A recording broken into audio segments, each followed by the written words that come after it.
আরে রসালো তরমুজ, ঠান্ডা ঠান্ডা শরবত, আনারস, আইসক্রিম, আখের রস দেখে জিভে পানি চলে আসছে। আরে ধুর, আমি তো রোজা আছি, কিছুই খেতে পারবো না। আব্দুল আওয়াল, বিকাল হয়ে গেছে, তাড়াতাড়ি ঘুম থেকে উঠে পড়ো। কখন যে ইফতারের সময় হবে? আরে আমার ফেভারিট চিপস, আমি তো এখন মজা করে খাবো। ওকে ঢুস মার, ওকে ঢুস মার। এই তোরা এদিকে আয়। কি হয়েছে? এই চিপস খাবি? চিপস হাতে টাকা থাকে, কালকে তোরা চিপস খাইলি, আমার দিস নি, আমিও তোদের দেবো না। এ তা না হয় বুঝলাম, তুই রোজা রয়েছিস না? হ্যাঁ? এই তোর করে লাভ নেই, তোর উপর রেখে গেছে। বাবা, বাবা, আরে কি হয়েছে, কাঁদছো কেন?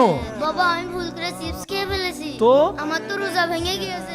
আরে না না, ভুল করে খেলে রোজা ভাঙে না, বরং রাসূল সাল্লাল্লাহু আলাইহি সাল্লাম বলেছেন, কেউ যদি রোজা অবস্থায় ভুল করে কিছু খেয়ে ফেলে, তাহলে সে যেন মনে করে আল্লাহ তাআলাই তাকে ইচ্ছা করে খাইয়ে দিয়েছে, এজন্য রোজা ভাঙবে না। মাশাআল্লাহ, আমাদের ইসলাম কত সুন্দর। ঠিক বলেছো বাবা, তুমি এখন যাও। আচ্ছা বন্ধুরা, তোমরাও কি রোজা থেকে ভুল করে কিছু খেয়েছো কোনোদিন? কমেন্টে অবশ্যই জানাবে।